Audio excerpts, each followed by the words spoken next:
Nunca foi tão claro identificar as propostas da esquerda para o país. Com discursos que se contradizem o tempo todo, fica evidente o desrespeito com que o eleitorado, mais especificamente os cristãos, têm sido tratados por sua campanha. Porque as igrejas têm que cuidar da fé e da espiritualidade das pessoas e não cuidar de candidatura. Esse foi apenas um dos discursos onde o candidato à presidência pelo PT, Luiz Inácio Lula da Silva, sugere que as igrejas não devem se atentar para o que acontece na política, mantendo as duas áreas da sociedade bem separadas. Mesmo assim, a imprensa divulgou uma possível carta do candidato voltada para os fiéis, sobre a qual ele chegou a afirmar em um evento em Minas Gerais que para essas coisas a gente não precisa ficar fazendo carta, senão eu vou fazer carta para 500 setores da sociedade. Contudo, é preciso lembrar que no início do mês de setembro, pouco antes do primeiro turno das eleições, a campanha do petista distribuiu um panfleto para os eleitores evangélicos. O material começava com a frase: "O que os evangélicos realmente querem para o Brasil?", onde elencou 11 propostas acompanhadas de versículos bíblicos, muitos deles completamente fora de contexto e distorcidos. Além disso, muitas promessas iam contra declarações dadas pelo próprio ex-presidente. De acordo com o documento, por exemplo, a preocupação com os valores e com a família é central para Lula e Alckmin. Mas não faz muito tempo que, em um evento, Lula afirmou que a pauta da família, pauta dos valores, é uma coisa muito atrasada. E essa pauta da família, a pauta dos valores, é uma coisa muito atrasada. E na última quarta-feira, apoiadores de Lula distribuíram uma outra carta, a princípio assinada por ele, onde aponta seus compromissos para com os religiosos, mas na verdade reforça apenas o que a Constituição brasileira garante, que é inviolável a liberdade de consciência e de crença, sendo assegurado o livre exercício dos cultos religiosos e garantida, na forma da lei, a proteção aos locais de culto e suas liturgias. O documento, escrito em primeira pessoa, reconhece o papel das religiões na sociedade brasileira e afirma que todas as religiões e templos religiosos serão respeitados e tratados com dignidade. A campanha petista informou que concorda com o material e que pretende divulgar uma carta mais ampla, direcionada ao público evangélico, garantindo mais uma vez a liberdade, a valorização das instituições religiosas, suas ações e o combate ao preconceito. Enquanto sobram anúncios e cartas, tem faltado transparência e o próprio respeito. O deputado André Janones, por exemplo, tem sido apontado como um dos principais cabos eleitorais de Lula e disseminador de fake news nas redes sociais para angariar votos para a esquerda.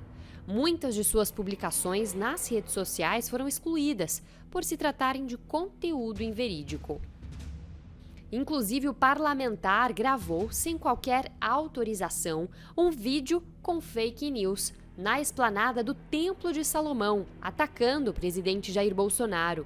O cenário escolhido para o conteúdo não foi em vão, pois tentava ligar a Universal à maçonaria e insinuar um suposto pacto do diabo do presidente Jair Bolsonaro. Mais uma vez, tentando enganar o eleitor e demonstrando seu desrespeito pelo templo religioso. Já em Goianinha, município que fica a 60 quilômetros de Natal, capital do estado do Rio Grande do Norte, as portas de um templo da Universal amanheceram assim, com fezes na entrada. Na noite anterior, uma reunião precisou ser interrompida em razão de uma carreata promovida pelo Partido dos Trabalhadores na região. De acordo com testemunhas, o vandalismo teria sido praticado por participantes da carreata que trouxeram as fezes em uma camisa e jogaram na porta. Para o bispo André Cageu, responsável pelo trabalho da Universal no Rio Grande do Norte, o ataque pode ter sido motivado por intolerância religiosa. Como se estivesse sendo colocado na porta da minha casa. Na porta da casa das milhares e milhares de pessoas que frequentam a Igreja Universal.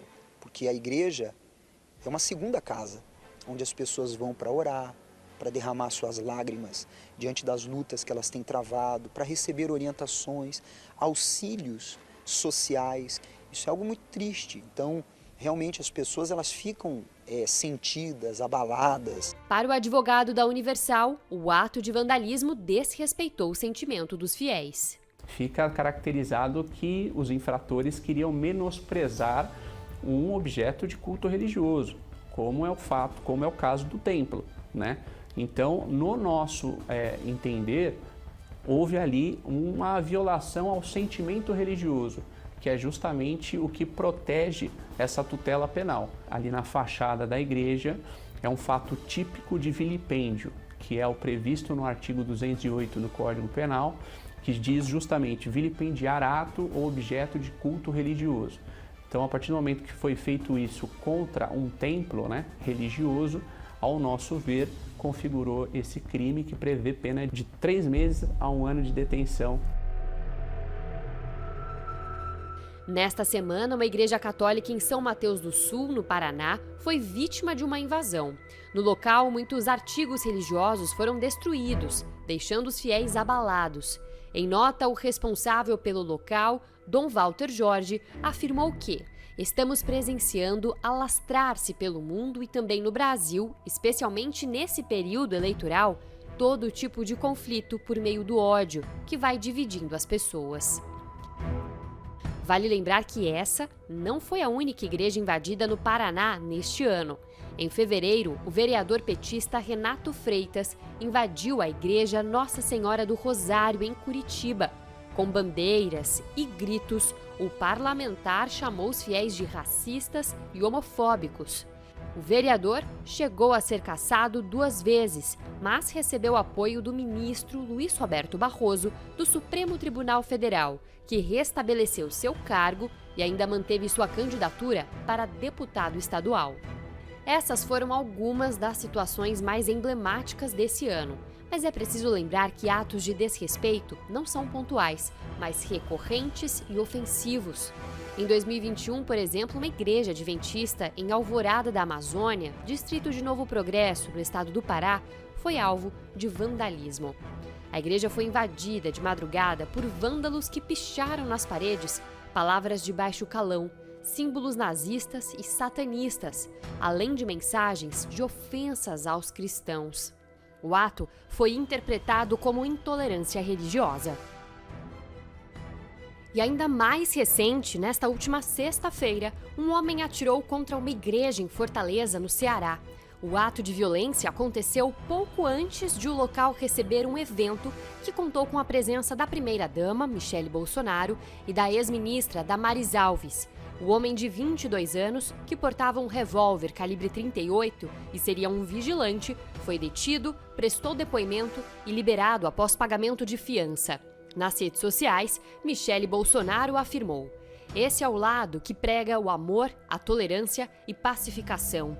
O meliante desrespeitou a instituição religiosa, colocando a integridade das pessoas que estavam próximas à igreja em risco. Estamos bem, graças a Deus." De acordo com a polícia, ninguém ficou ferido. Esses casos mostram que o temor que a igreja e os cristãos estão tendo com a esquerda não é em vão ou infundado. Enquanto na teoria o respeito é defendido, na prática há uma série de ações que não condizem com o que foi falado. Bem-vindo ao Entre Linhas de hoje. Estamos aí há 2 semanas das eleições do segundo turno das eleições presidenciais e para governos de vários estados do Brasil.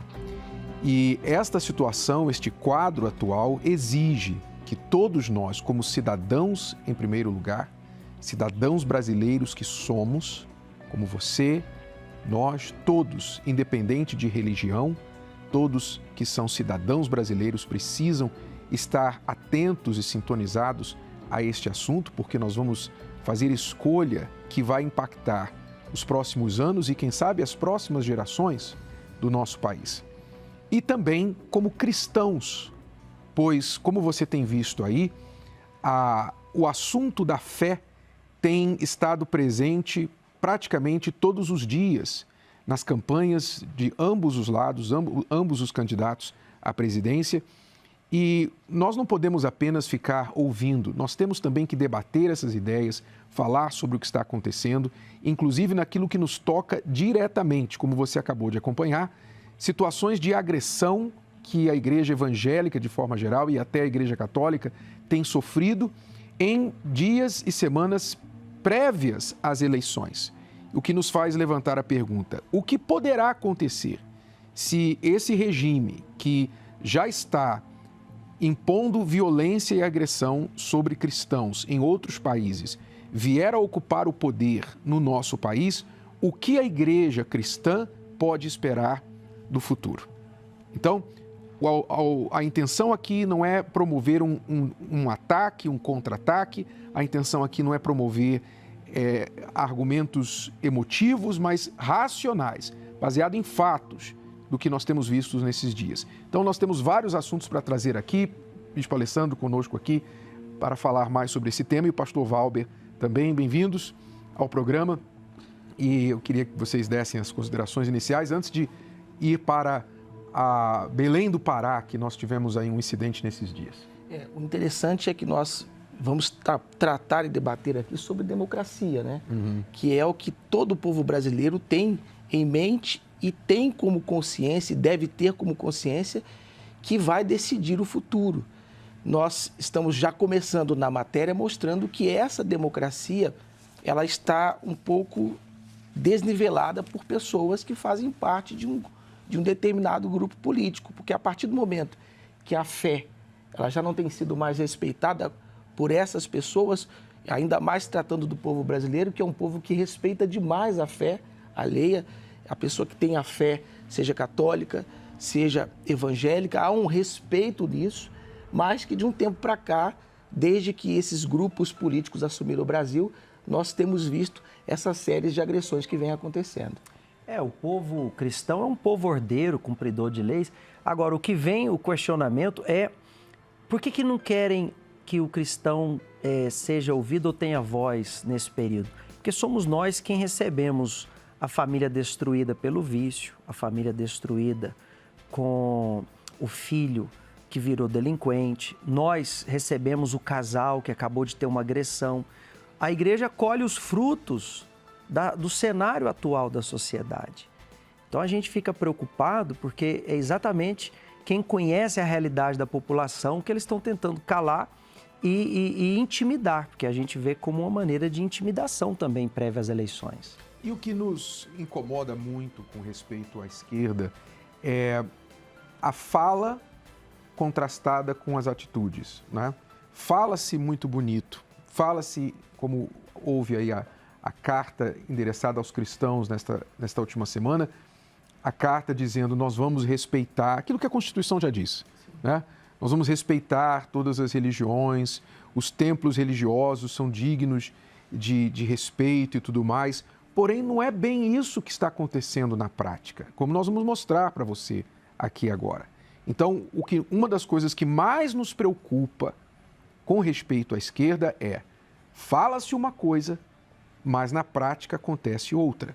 E essa discrepância, né, que para nós, na nossa cabeça, resume-se a uma só palavra, mentiras, não é? Então, cheira a promessas vazias e intenção de enganar, como nós temos visto acontecer. Vamos mostrar aqui com fatos, né? Não vamos só ficar falando. Vamos, por exemplo, agora a Belém do Pará, onde o líder da Assembleia de Deus teve de emitir esse vídeo para esclarecer uma tentativa do partido do PT com outros partidos de esquerda, PCdoB, PV, outros partidos de esquerda, que entraram com uma ação para proibir o uso de uma bandeira do Brasil no templo da igreja. Vamos acompanhar. Gente, eu tomei um susto hoje quando me chamaram dizendo que havia uma decisão judicial de que a gente não podia manter essa bandeira aqui hasteada ao lado do nosso templo, sabe? Eu fiquei surpreso e com muita tristeza, porque o PT, Federação Fé Brasil, do candidato Lula, pediu à Justiça Eleitoral que mandasse retirar ou pagar 50 mil de multa, ou exercer o poder de polícia ainda, e se fosse preciso até, quem sabe, levar o representante aí para a prisão ou para o tribunal. Eu sou o pastor da igreja, fazemos isso aqui há muito tempo, nunca ninguém se incomodou, porque só agora, em tempo de eleição, o PT faz isso. Eu fiquei surpreso. Já me falaram muito sobre perseguição religiosa, eu não quero crer, mas agora eu já estou pensativo. Nem estão governando o Brasil, já fazem isso com a igreja, com a bandeira brasileira, imaginem se governar. Para que você não pense que eu estou falando de algo irreal, aqui está a petição feita pelo PT, pela federação, pedindo isso que eu disse para vocês. Tira a bandeira ou paga 50 ou vai preso com poder de polícia. E a decisão sábia da juíza Brenda Nery Rigon Cardoso, dizendo que não é crime, a bandeira permanece, graças a Deus, que nós queremos manter a bandeira do Brasil, respeitar o Brasil, e quem não respeita a bandeira do Brasil, os brasileiros e o uso dela, não merece governar a gente. É uma questão para se perguntar, por que a bandeira do Brasil incomoda tanto a esquerda? Não é? Porque com o conselho de marqueteiros, segundo a mídia reportou aí várias vezes, o PT desistiu ou estrategicamente preferiu não usar muito a cor vermelha e preferiu acrescentar o verde e amarelo, um pouquinho de azul na sua campanha política. Mas todo mundo sabe que a cor é vermelha, não é? Que é a cor da ideia socialista, comunista, que é a bandeira internacional, mundial da esquerda, vermelha. Então, só o fato do partido ter de entrar com uma ação judicial para proibir um templo religioso de usar uma bandeira nacional, isso já é para se perguntar o que tanto na bandeira nacional incomoda esse partido. Isso é tão interessante, né, para você ver que eles falaram que vão respeitar as igrejas, né, fazendo esse contraponto, que respeitariam a fé das pessoas nessa carta aos religiosos. Agora, olha só, bispo, se eles falam que vão respeitar as igrejas, então por que estão mandando tirar a bandeira do Brasil da igreja, que é um símbolo que arremete a nós brasileiros, a todos nós brasileiros? E um detalhe, será que eles vão pedir para tirar também, daqui a pouco, dos hospitais, dos órgãos públicos, da própria polícia militar, do exército, onde se há até o hasteamento da bandeira? E detalhe também, bispo e pastor Valber, quem deixou as cores da bandeira, verde, amarela, azul e branca, foi o PT e assumiu o vermelho. Mas o povo brasileiro não deixou as cores da sua bandeira. Nós somos patriotas. Então, tem que haver respeito, em primeiro lugar, para com a fé das pessoas, para com o espaço público, que é a igreja, que professa a fé das pessoas, e espaço também para com o povo brasileiro, que é patriota. Eu não sei se muita gente não sabe que o ex-presidente Lula assinou, você pode procurar depois na internet, o Programa Nacional de Direitos Humanos. Programa Nacional de Direitos Humanos, assinado pelo então presidente Lula, isso já vem há alguns anos, que se comprometeu com esse programa. Parte desse programa inclui o seguinte, pasme, inclui a retirada de símbolos religiosos, incluindo a cruz dos lugares públicos. O ex-presidente assinou esse programa. Então, o que acontece, nós sabemos, acontece na China. Nós vimos aí já vários vídeos na China onde igrejas têm tido as cruzes retiradas, né, porque não pode haver um símbolo do cristianismo que venha a ser mais alto do que o símbolo do Partido Comunista. Então eles mandam tirar a cruz, mandam derrubar as torres das igrejas para que então fique caracterizado que o partido está acima da religião, acima da igreja. Quer dizer, está tomando o lugar de Deus. São essas coisas que eu acho que, na verdade, a esquerda, é o que eu tenho falado, é impossível ser cristão e ser de esquerda, porque ou você não entende de uma coisa ou não entende de outra. E claramente a esquerda não entende o cristianismo, porque quando eles partem para essas atitudes, eles não têm ideia, eu acho que eles não têm noção do quanto eles desrespeitam e ferem a fé cristã com iniciativas como estas e, curiosamente, em nome de respeito, Não, a gente tem que ter respeito com todos, então vamos tirar as cruzes. Né? Vamos ter respeito com todos, mas vamos tirar as cruzes dos lugares públicos, ou seja, não vamos respeitar os cristãos. E sobre a bandeira, nas instituições públicas, exceto onde tinha um mastro oficial, foi mandado retirar a bandeira do Brasil durante o período eleitoral. Escolas, qualquer departamento de governo, se não tivesse um mastro oficial lá das bandeiras, foi mandado retirar o símbolo do Brasil. E sobre a cruz, lá em Nova York agora, tem uma polêmica porque estão construindo um pier em forma de cruz e a esquerda embargou a obra porque disse que a cruz ali, vista do alto, não é unânime e eles querem discutir o assunto se vai poder fazer o pier em forma de cruz ou não. Pode ser qualquer símbolo, menos a cruz. Ou seja, a ideia é apagar toda e qualquer lembrança na memória pública do que remete a Deus, não é? Tirou-se a oração das escolas, né? O direito de orar, tira-se a cruz dos lugares públicos. Há um movimento nos Estados Unidos, em outros países também, especialmente nos Estados Unidos, de tirar a frase da nota do dólar, em Deus nós confiamos, né? Tirar o nome de Deus da nota do dólar. Então, tudo que remete à fé, a esquerda quer eliminar. Por quê? Porque a ideologia marxista, a ideologia esquerdista, primariamente, tem como alvo ocupar o lugar de Deus na vida das pessoas. E isso a gente sabe que é bíblico, não é? O anticristo vai ocupar o lugar de Cristo na vida das pessoas. Nós sabemos que no final dos tempos, esse governo mundial, essa coisa que quer tomar o lugar de Deus, é o que vai acontecer no final dos tempos. Mas, até lá, nós temos de fazer aquilo que nós podemos para impedir isso de acontecer. E a gente já vai falar mais sobre isso aqui no Brasil. Mas vamos ver o que a esquerda realmente pensa a respeito das igrejas. Esta semana também aconteceu um evento organizado pelo PT em Goiás, onde um dos palestrantes falou isto aí sobre as igrejas evangélicas. Aumente o volume aí, porque é som ambiente, talvez você não vai ouvir muito bem, se não aumentar o volume da sua televisão. Aumente um pouquinho aí para você ouvir o que foi falado neste evento do PT esta semana, dias atrás, lá em Goiás. Há mais de 30 anos nós estamos trabalhando em Brasília e foi feita uma pesquisa na sociedade do Distrito Federal sobre as instituições, que esse é outro problema, o institucionalismo no cristianismo mata o cristianismo. Foi feita uma pesquisa quais as instituições menos empáticas, mais violentas, mais agressivas contra a sociedade. A pesquisa determinou que a Polícia Militar do Distrito Federal estava em primeiro lugar. E logo em seguida, as igrejas evangélicas, irmão. Eu tenho um apelo para fazer aos políticos quando tiverem a caneta na mão, quando tiverem o controle do dinheiro.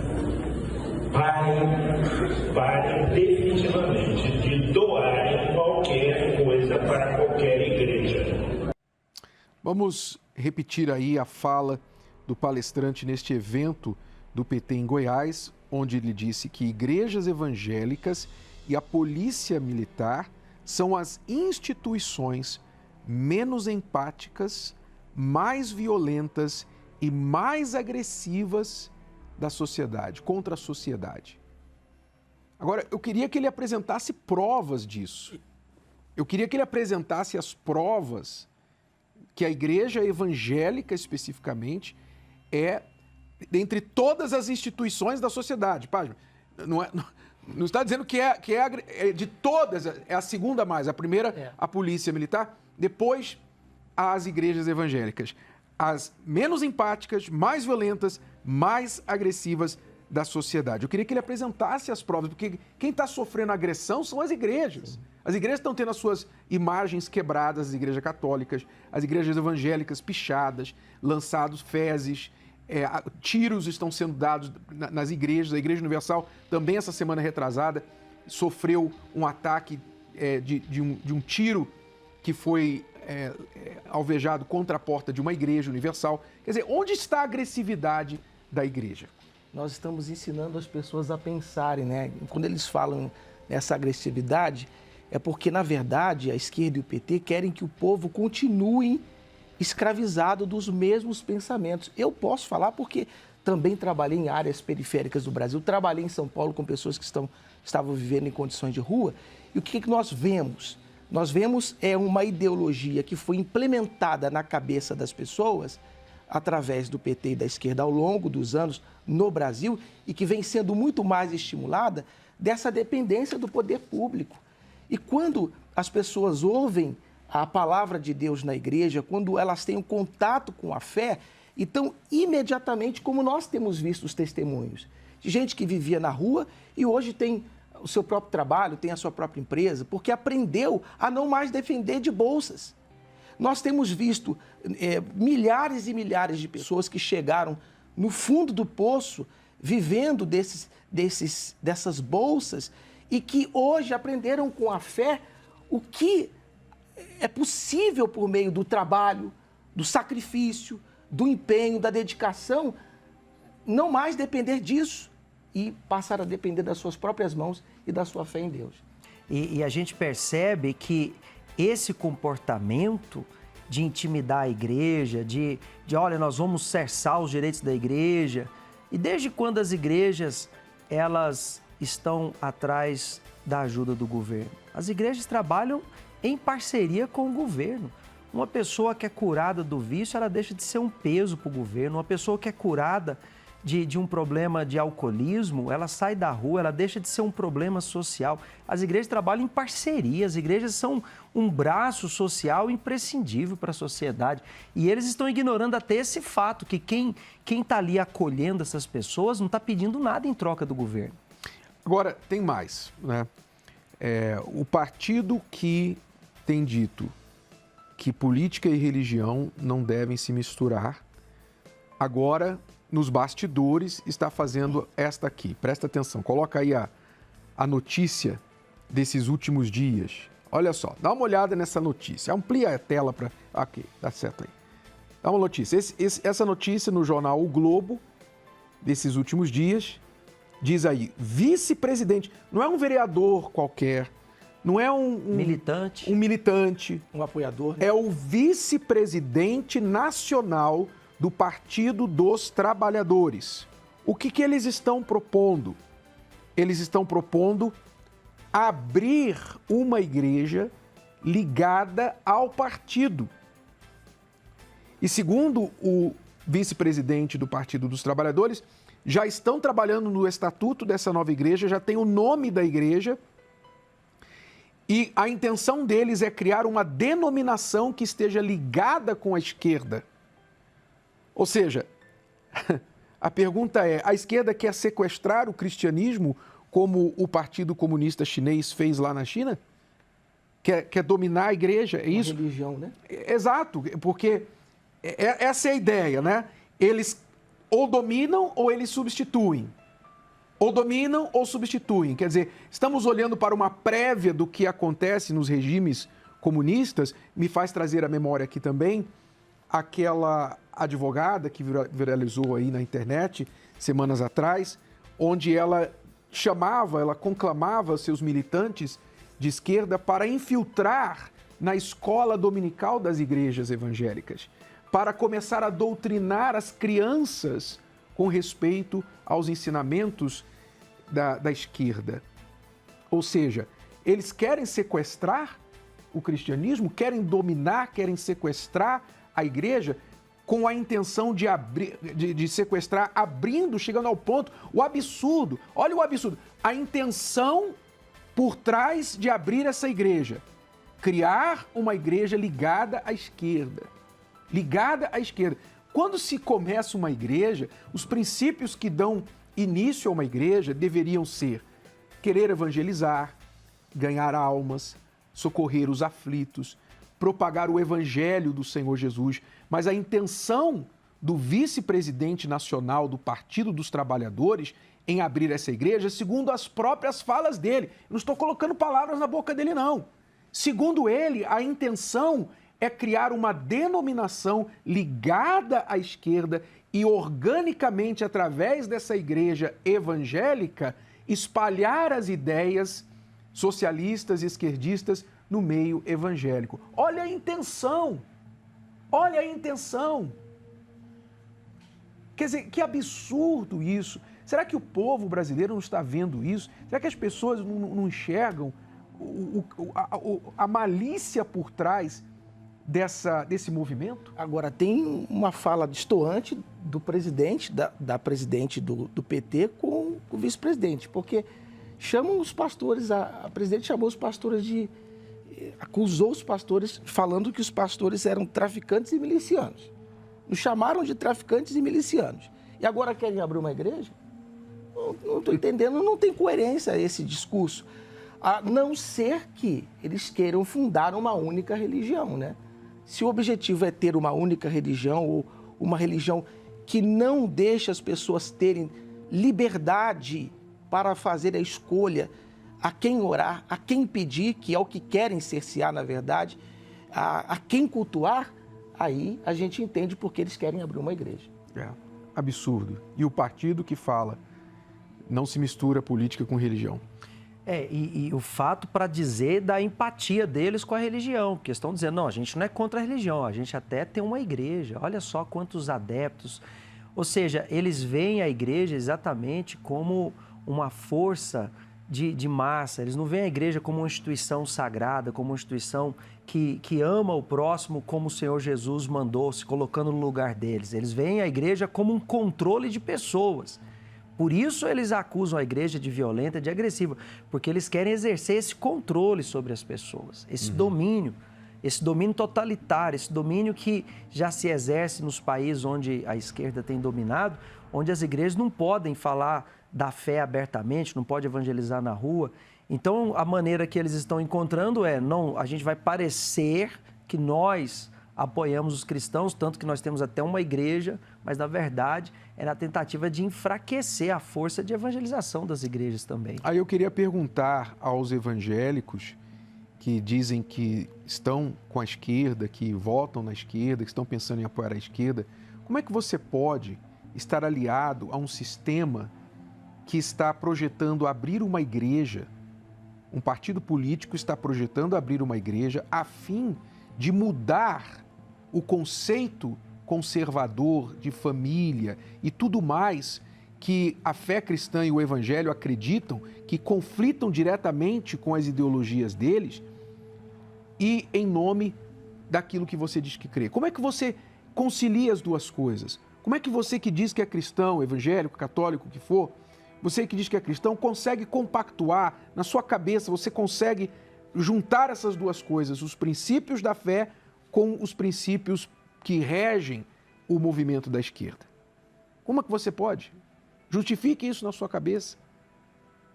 Mas, falando nos países da esquerda, que é onde a esquerda está atuante atualmente, nós temos um mapa aí das Américas que eu queria que você prestasse atenção agora neste mapa. Preste atenção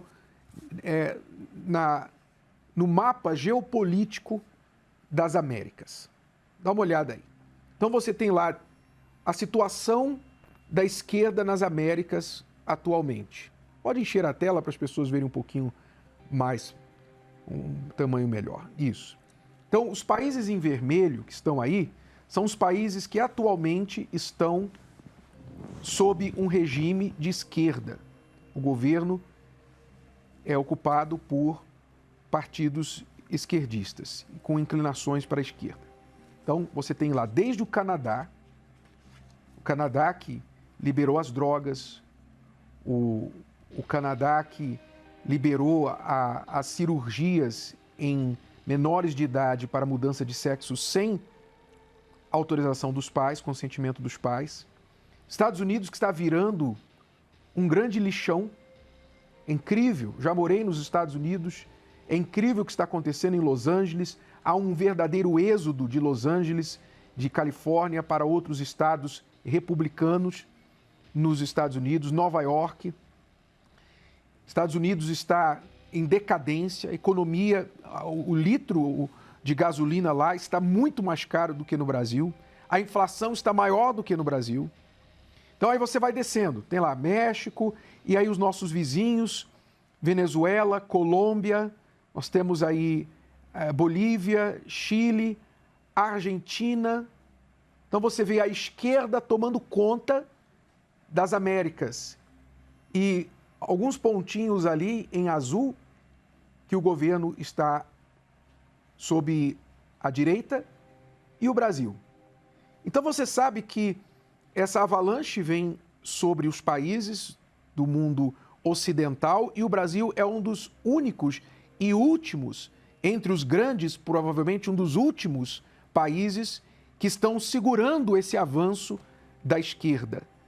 E o que a gente tem a ver com o que a gente observa nesses países que estão sob os governos de esquerda? Quais são os fatos que nós temos observado? Inflação galopante. Inflação galopante na Argentina, inflação 100%. Galopante na Venezuela. 1 milhão. Como? Na Venezuela chegou a 1 milhão. A inflação. 1 milhão por ano? 1 milhão de por cento. ao ano. Na Argentina chegou a 100% e na Venezuela 1 milhão. E muito rápido na Argentina. Galopante. E as pessoas, eu acho que a juventude de hoje não sabe o que é uma inflação alta, porque no Brasil a inflação baixou depois ali do governo Fernando Henrique, e pouca gente fala isso, né, que o governo do PT beneficiou-se muito das políticas econômicas do governo Fernando Henrique, mas antes do governo Fernando Henrique, a inflação no Brasil era lá em cima. Você recebia o salário hoje, você amanhã ia comprar, você já não era o mesmo preço de hoje. Então, é uma situação caótica, o dinheiro não vale nada. Alguém disse que na Venezuela vale mais você usar a nota do dinheiro, a nota, a cédula do dinheiro venezuelano para se limpar no banheiro do que comprar papel higiênico.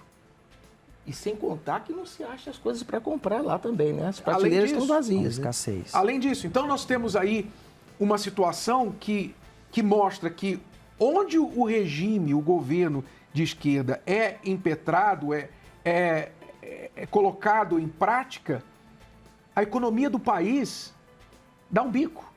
A economia e fora as questões sociais que fazem com que a estrutura social desabe. Famílias, as igrejas, muitas vezes, como nós estamos vendo na Nicarágua, são perseguidas. Só na Nicarágua, já nestes últimos tempos, este ano, aliás, foram, se eu não me engano, 9 bispos e padres oficiais da Igreja Católica presos. 9 presos. E esta última semana, o governo nicaragüense assinou uma lei em que o governo ficará responsável de todos os conteúdos cinematográficos, de dramaturgia, toda obra criada como filmes, novelas, toda obra artística criada na Nicarágua terá de ter o aval do governo nicaragüense. Sem contar que também tiraram as programações de TV e de rádio do ar das igrejas evangélicas, das igrejas católicas também, que haviam emissoras de programa que levavam a palavra. Então, você vê que onde a esquerda põe as mãos, é sempre a mesma coisa. Economicamente, se destrói. A nação vai sucumbindo. Aos poucos, ela vai deteriorando. Na base da família, dos princípios e dos valores, só ficam aqueles que são resistentes, né? Mas a maioria das famílias são atacadas por esses pensamentos, porque já nas escolas as crianças recebem a instrução de ideologias. Então, começam as confusões dentro de casa. É filho, é filha confusa, porque ouviu de um professor, de uma professora, que o sexo biológico dela é diferente do que ela pode ser que seja para o futuro. Então, a gente vê que sempre é a mesma confusão. E é isso que a gente quer para o Brasil? Será que é isso que a gente quer para o Brasil? Porque a gente está vendo.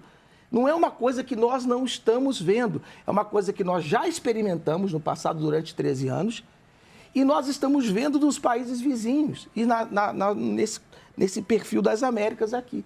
Então, é isso que a gente quer para o Brasil? E fica muito nítido esse controle, porque a esquerda já controlava os meios de comunicação, só não controlava os cristãos no Brasil. Tanto que a arte, tanto que a cultura tinha aí bilhões de investimento nas leis federais e benefícios, fundos federais, para fazer obras que destroem a família, que destroem os valores. Eles tinham fundos para filmes e séries e documentários que agrediam diretamente a família. Já os cristãos que já se opunham a isso. Então, eles só não tinham controle sobre os cristãos, porque sobre a cultura em si já vinha há muito tempo. E uma das coisas que o atual governo do Brasil fez foi tirar esses fundos que financiava obras absurdas de agressão contra os valores do Brasil. Só para falar uma coisinha também, Bispo Renato, você vê que o Uruguai, que estava lá na pontinha hoje, que é azul, durante muito tempo foi vermelho. E hoje lá, que é azul, que é um governo de direita, mas por conta do passado, a pessoa vai numa farmácia e compra maconha. É isso que a gente quer. Ela quer isso aqui. É esse o desejo das mães brasileiras, dos pais brasileiros, que amanhã o seu filho possa comprar maconha numa farmácia? Não é isso que o povo brasileiro quer. Tem que perguntar à mãe de um garoto que está preso, tem que perguntar à mãe de um garoto que foi assassinado pelo tráfico de drogas, o que ela acha de tudo isso. Porque é isso que tem o temor das igrejas, porque a igreja ouve essa mãe. A igreja ampara essa mãe, a igreja ampara esse jovem que está lá preso, que foi aliciado pelo crime, a igreja ampara. Então, esse avanço da esquerda na América Latina, na América em geral, e ver o Brasil como a resistência, por quê? Porque o Brasil, no governo do PT, foi ele que fomentou o crescimento da esquerda na América Latina. O governo do PT financiou o sistema bolivariano inteiro, Bolívia, Venezuela, Equador, Cuba. Até na África. Até na África. E eles se fortaleceram com o dinheiro do Brasil. Eu fico me perguntando, o BNDES, que seria Banco Nacional de Desenvolvimento, virou agora o Banco Interamericano de Desenvolvimento, virou o BID, o Brasil agora... Banco Internacional da Esquerda. Ou será que o povo brasileiro permitiu isso? O povo brasileiro votou isso? Foi feito um plebiscito para o Brasil financiar esses países. Tem países que houve os escândalos da esquerda, como o Equador, a gente morou lá, o ex-presidente Rafael Correa é proibido de pisar no Equador, senão ele vai preso. A Odebrecht lá também teve problema. E ela teve que devolver dinheiro lá para o país. Aqui no Brasil, esse assunto está praticamente proibido de se falar durante esse processo eleitoral. Por isso a pergunta, é uma ideologia vinda de fora para dominar o Brasil? Quer dizer, você vê que houve um apoio muito grande durante os governos de esquerda, aqui o governo do PT, para essas, muitas vezes, que vieram a ser ditaduras, né? Venezuela. Totalitários. Foram bilhões que até hoje não foram pagos de volta. Até hoje não foram pagos. Será que vão ser? Aí eu pergunto, não é? Foram feitas obras gigantescas na Venezuela, em Cuba, em Moçambique, na Angola, em tantos países. E o que foi feito aí no Nordeste? O que foi feito aí no Nordeste? O que foi feito pelo povo aqui do Brasil, do Norte e Nordeste? O que foi feito? Foram bilhões jogados. 15 bilhões, bispo. Fora do Brasil. 15 bilhões foi investido nos países de esquerda saindo do Brasil. E aqui no Brasil, o que aconteceu no Brasil? No mesmo período que isso estava acontecendo, o nosso dinheiro indo para fora. Sabe o que acontecia aqui no Brasil enquanto isso? O Rio São Francisco estava lá parado, as obras paradas. Os asfaltos e obras que constavam, como lá no próprio estado do Amapá, eu me lembro, uma rodovia que liga Macapá até a cidade de Oiapoque, que consta como se estivesse nos documentos toda a obra feita, concluída, mais de 100 quilômetros sem asfalto. É isso que estava acontecendo ao mesmo tempo. Enquanto o dinheiro ia para fora, o povo brasileiro aqui sem recurso, sem ter o recurso e mal administrado, ainda fruto da corrupção. Corrupção para fora e corrupção para dentro. Mas então aí se fala, mas naquela época a gente tinha dinheiro, a gente tinha condição e tal, né? Tinha condição, né? A condição financeira era melhor. Mas você tem uns dados aí que talvez não é bem assim. A gente gosta de mostrar números, porque os números são dados oficiais que as pessoas estão livres para checar e verificar. Fatos, né, Bispo? Exato, porque eu acho que um grande problema do brasileiro hoje em dia é o voto emotivo. Sempre foi, né? Não é só hoje. Sempre foi o voto emotivo. O que é o voto emotivo? Ele sente, ele acredita numa história, ele gosta de um jingle da campanha política que passa na televisão, ele vai lá e vota naquele sujeito, sem pesquisar, sem saber qual é o plano de governo da pessoa, sem olhar o histórico da pessoa. Então é o voto emotivo. E o que a gente precisa evoluir para mudar o nosso país, pelo amor de Deus, meu irmão, minha irmã, brasileiro, brasileira, o brasileiro precisa evoluir do voto emotivo para o voto racional. O voto emotivo é o voto que sente, é o voto que... porque a fulana falou, a minha artista, a minha cantora favorita falou, porque o jogador de futebol falou. É o voto emotivo. E eu vou além, é o não voto. É o não voto. Quantos indecisos, quantos votaram em branco, quantos anularam o voto, também motivados por uma emoção. Então a gente tem que progredir para o voto racional, porque senão o Brasil nunca vai sair do papel, nunca vai sair das expectativas. O país do futuro, o país... Todo mundo sabe, o Brasil é rico, não é? Aquele gigante em berço esplêndido. Nunca vai sair. O gigante nunca vai sair do berço esplêndido. Né? Tá sempre deitado. Mas por quê? Porque o povo... Vamos falar a verdade, vamos falar a verdade. Você está aí, você reclama. Eu não sei se você está no sul, no norte, no sudeste, no centro-oeste, mas a gente sabe que, infelizmente, por causa de políticos e de políticas que exploraram o pobre por todo o tempo da existência do nosso país, o povo brasileiro, o pobre, coitado povo brasileiro, aprendeu a vender o seu voto, aprendeu a se vender por R$100, a ir a comícios, a shows de políticos para receber R$100, para receber um auxílio disso, um auxílio daquilo. E então não pensou no futuro, só pensou no aqui e agora. Eu vou ganhar meus R$150, eu vou ganhar meus R$100 se eu votar nesse fulano aqui. Então, vendeu o seu futuro por R$150, vendeu o futuro dos seus filhos por algum trocado. A gente precisa crescer, a gente precisa evoluir, sair do voto emotivo para o voto racional. Pelo amor de Deus, meu irmão, minha irmã brasileira, use a sua inteligência, use a sua cabeça. E a gente vai apelar aqui para algo inteligente, racional, que são os números mostram aí. Eu tenho dito que a política econômica do PT é a maior política econômica do engano. Por quê?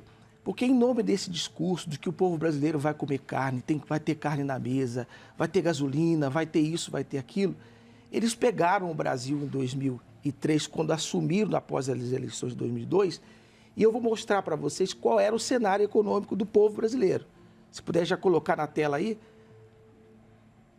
presta bastante. É a política irresponsável econômica do PT. Se puder colocar... agora ficou melhor para eu ver aqui. Endividamento das famílias brasileiras, dados referentes ao período do governo petista. Está vendo aí? 2005, após um ano, 2 anos praticamente do PT, 18% era o que o povo brasileiro, o percentual de pessoas em dívida. 2007, 25%, 2008, 30%, 2011, 40%, 2014, 46%. Em 9 anos, o percentual foi de 155%, 155% o crescimento das dívidas do povo brasileiro. Quer dizer, nesse período aí, desculpe interromper, esse período aí, deixa aí o gráfico, por favor. Esse período aí que as pessoas dizem, mas naquela época a gente podia comprar isso, comprar aquilo. Na verdade, o que as políticas econômicas fizeram nestes anos foi abrir a linha de crédito, facilitar o crédito para as pessoas e, portanto, o endividamento. Sim. Né? As pessoas puderam tomar mais dinheiro emprestado, comprar mais a crédito, facilitou-se, removeu barreira para as pessoas tomarem emprestado, comprarem a crédito. Logo, as pessoas emprestavam irresponsavelmente, muitas vezes, se endividavam, então tinham a sensação de que iam tomar. Poder de compra, aquela sensação de poder de compra. Aumentou o poder de compra. Mas você não aumentou o poder de compra, na verdade. Se você se endividou, você não aumentou o seu poder de compra. Você aumentou poder de dívida. O seu poder de escravidão. De escravidão. Porque o endividado é um escravo. Mas é um ciclo vicioso, né? Porque você vê acontecer o quê? Os governos esquerdistas têm essa prática. Eles liberam para as pessoas muitas coisas, inclusive a facilidade de crédito, para que haja um endividamento. o crédito, é o empréstimo lá para a pessoa estudar, né, para o estudante ir para a faculdade, etc. Então, a pessoa já começa na vida com dívida. Ele já começa, sai da faculdade todo endividado. Então, e aí, ao longo da vida, ele acumula tanta dívida que a única solução para ele é uma anistia, é um perdão. Tem que recorrer a quem? Quem é que vai perdoá-lo? É o governo. O governo. Então, o governo perdoa a dívida e a pessoa fica...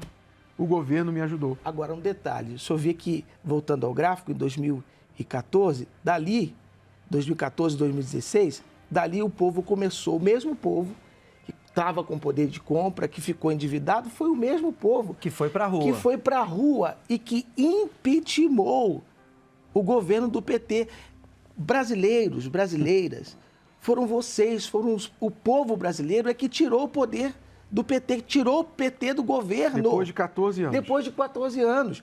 Não foi a Câmara dos Deputados, não foi o Senado, não foram o voto dos senadores, o voto dos deputados federais que tiraram o PT do poder. O presidente lá que colocou, que pautou o impeachment, foi o pedido do povo brasileiro. Pressão popular. O próprio povo que foi para a rua. Foi para a rua por quê? Porque não tinha dinheiro. O combustível aumentou 20 centavos. Aqui em São Paulo mesmo, que inclusive tinha a gestão do PT, era o PT que estava na gestão da cidade de São Paulo, tudo começou por aqui, quando houve um aumento na tarifa do ônibus de 20 centavos e o povo começou a protestar, foi para a rua, não aguentava mais. É o mesmo povo, hoje, que está hoje com uma vida um pouco melhor, sem dívidas, há uma grande parte que conseguiu sair desse gráfico aí de estrangulamento de dívida financeira, que hoje tem que tomar a decisão de continuar não querendo mais esse tipo de governo no Brasil. Quer dizer, memória curta, amnésia, não sei o que é, porque todos nós lembramos disso. Todos nós vivemos isso, lembramos disso. Inclusive o povo do Nordeste foi para a rua também. Exato. E aí as pessoas... Nós tivemos aí, por exemplo, a questão esta semana, o TSE proibiu a campanha do presidente Bolsonaro de usar o termo ladrão para se referir ao ex-presidente Lula. Mas, anteriormente, tinha permitido a campanha do ex-presidente Lula ao referir-se ao presidente Bolsonaro como genocida. O argumento para impedir de ser chamado de ladrão era que ele o seu caso não transitou em julgado. Uhum. Foram só quantos tribunais? Foram 3? Sim, 3 tribunais. Né? Mas porque teve uma anulação, né, por uma questão técnica, houve uma anulação, então não transitou em julgado. Mas eu pergunto, em qual corte, em qual tribunal o presidente foi julgado, transitou em julgado que ele foi genocida? E que processo houve, né? Qual o processo? Eu não estou aqui defendendo o presidente, estou falando dos absurdos que nós estamos vendo na nossa sociedade hoje e que principalmente a mídia promove isso. A grande mídia hoje tem se tornado aliada à esquerda.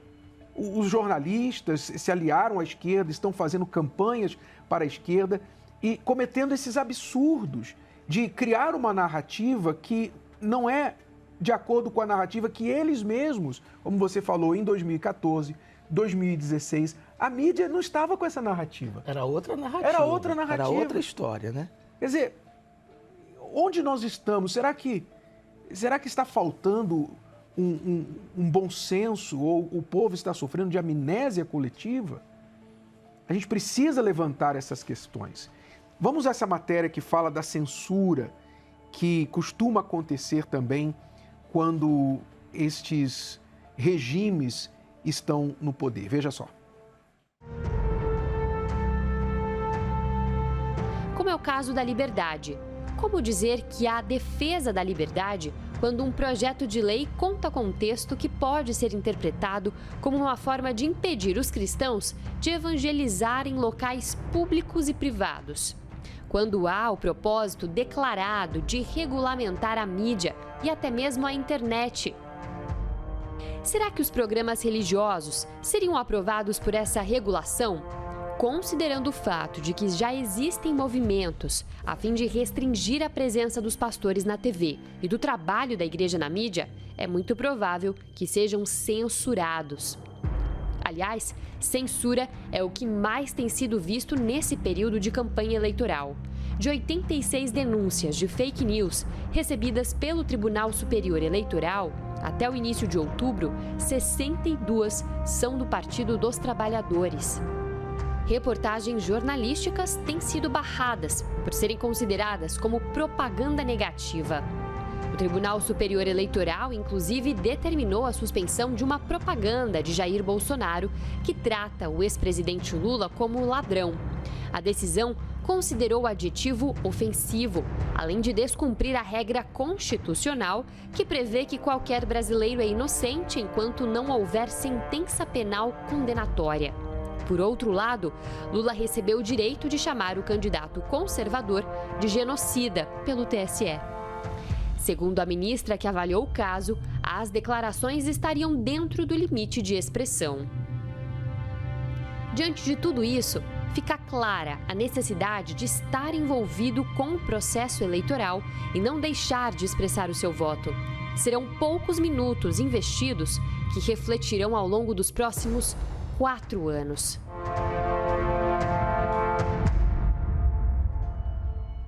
Eu quero colocar aqui esta frase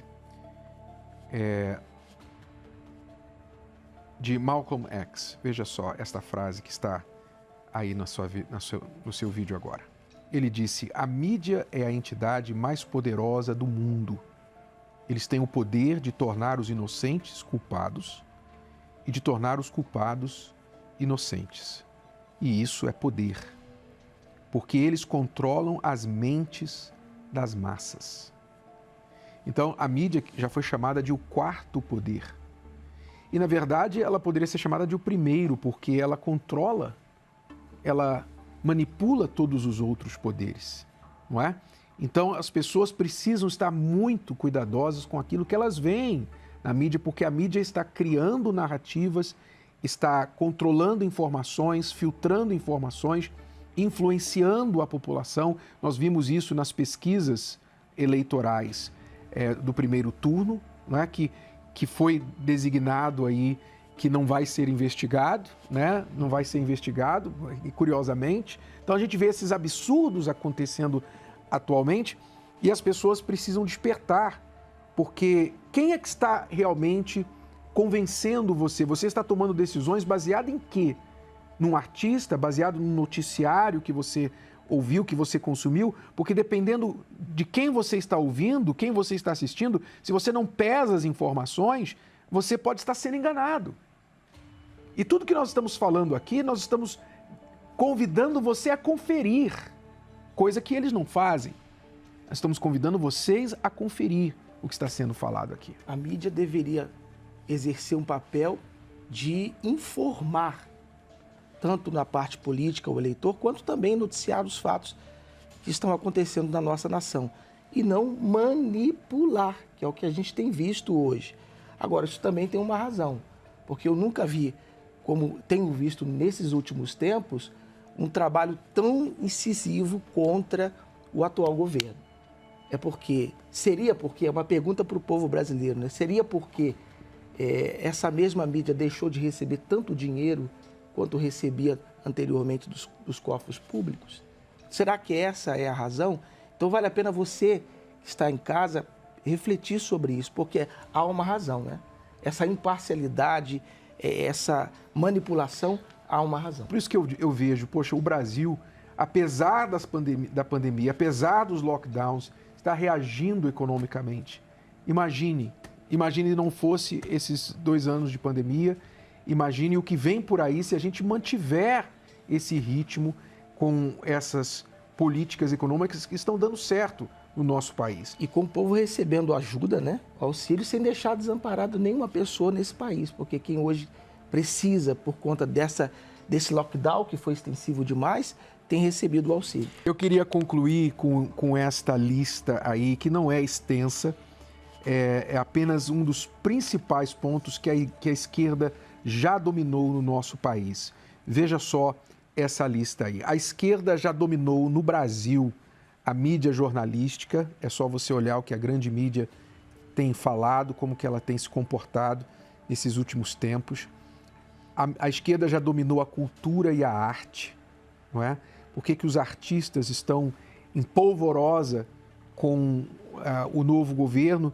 Porque cortou-se a Lei Rouanet, cortou-se muitos apoios à classe artística e cultural, não que deixou de fazer, mas começou a regulamentar de forma que fosse mais justa, mais correta, porque nós vimos aí todos nós certos escândalos de artistas que iam para uma cidade de 10 mil habitantes e ganhavam milhões. Né? Então, enfim, nós temos visto a esquerda dominar a cultura e a arte, a educação, as escolas, os professores, as faculdades, as ideologias que estão se implementando dentro das escolas.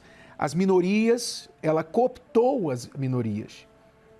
Ela cooptou as minorias, não é? Em defesa das minorias. O crime organizado que comemorou a vitória do ex-presidente nesse primeiro turno, então já está aí, já tem parceiro. O judiciário, não todo, mas em parte, nós temos visto, infelizmente, aí certas decisões totalmente partidárias da parte do judiciário. E essa lista poderia continuar, nós poderíamos falar aí da parte dos sindicatos, trabalhistas e etc. ONGs e mais. Agora, a esquerda ainda não dominou as forças policiais, os militares e as igrejas evangélicas. Mas já estão tentando. Que são justamente os dois citados na pesquisa, que também foi citado lá em Goiás. E já estão abrindo a própria igreja evangélica. Já estão se infiltrando, procurando se infiltrar nas igrejas evangélicas, porque também querem dominar. Eu diria até a Igreja Católica, e na sua parte atual, porque o Papa hoje é declaradamente esquerdista.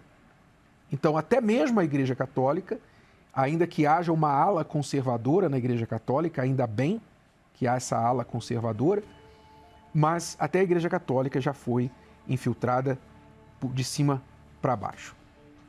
Então, a pergunta para você, cristão evangélico, se nós somos um dos últimos a resistir, o que é que você vai fazer? O que você pensa a respeito disso? O que você vai fazer sobre isso? Então, nós concluímos chamando a todas as pessoas, os cristãos de todas as religiões, pessoas de todas as religiões, os brasileiros, aqueles 32 milhões que não foram votar no primeiro turno, que diante de tudo isso que nós estamos vivendo, diante de todo esse risco que nós estamos correndo pelo futuro do nosso país, que você pese tudo que você ouviu aqui, você pesquise, você use o voto racional e não emotivo e faça a sua parte. Não se abstenha, não coloque a cabeça num buraco na areia e pensando que o seu corpo não vai ser atingido pelo que está na superfície. Faça a sua parte. Nós precisamos despertar essas pessoas para que elas façam a sua vontade conhecida nas urnas. Exatamente. E é o que todo brasileiro tem. Se eu conversa de norte a sul do Brasil, as pessoas têm um posicionamento. As pessoas, elas têm projetos, elas têm um ideal. E tudo está hoje ligado à parte política. Então, você não escolher, você se abster de votar, é você entregar na mão de outras pessoas e, de repente, daquelas pessoas que até não têm o mesmo pensamento, as mesmas ideias e a mesma identidade de vida que você tem. É você entregar esse poder a essas pessoas que vão governar sobre você no presente e também vão tomar decisões que serão direcionadas para o futuro da sua geração, seus filhos, seus netos. Então vale a pena você pôr a mão na consciência e votar de forma consciente, ir para as urnas, não ficar em casa deixando que as pessoas escolham o que você, na verdade, o seu cardápio. Esse exemplo que o senhor tem dado é maravilhoso, que faz a pessoa entender quão importante é ela chegar diante lá da panela, né, Bispo Renato? E escolher o prato, não deixar que ninguém faça o seu prato para que você não fique aí triste quando chegar aquilo que você não gostaria de comer. E a pessoa tem que usar a cabeça, que ela fala, não, eu sou livre, eu como o que eu quero. Segunda eu como ovo frito, terça é ovo cozido, quarta é omelete, quinta é ovo mexido. Eu como o que eu quiser. Só que você não percebe que só estão te dando ovo para comer. Tá certo. Bom, nós esperamos que a conversa aqui tenha sido instrutiva para você. A nossa intenção é instruir você, é ouvir, que você ouça algo que talvez você não está ouvindo em outros lugares, para que pelo menos você tenha as informações para que você possa pesar e tirar as suas próprias conclusões. O nosso compromisso não é com esquerda e não é com direita. O nosso compromisso é com o altar. O nosso compromisso é com a fé, com a palavra de Deus. Mas, infelizmente, Deus não está nas urnas. Deus não está lá nas urnas e nós temos que escolher entre homens falhos aquele que vai mais se aproximar daquilo que nós, como cristãos, queremos para nós e para o nosso país. Então, ainda que você discorde, que você pelo menos respeite o nosso direito de falar, de expor a nossa opinião, como nós respeitamos o seu direito de discordar também. Gostou? Que tal ouvir de novo? Ouça quantas vezes precisar, até que este conteúdo faça parte de você. E não se esqueça de dar o seu like, comentar e compartilhar. Até a próxima!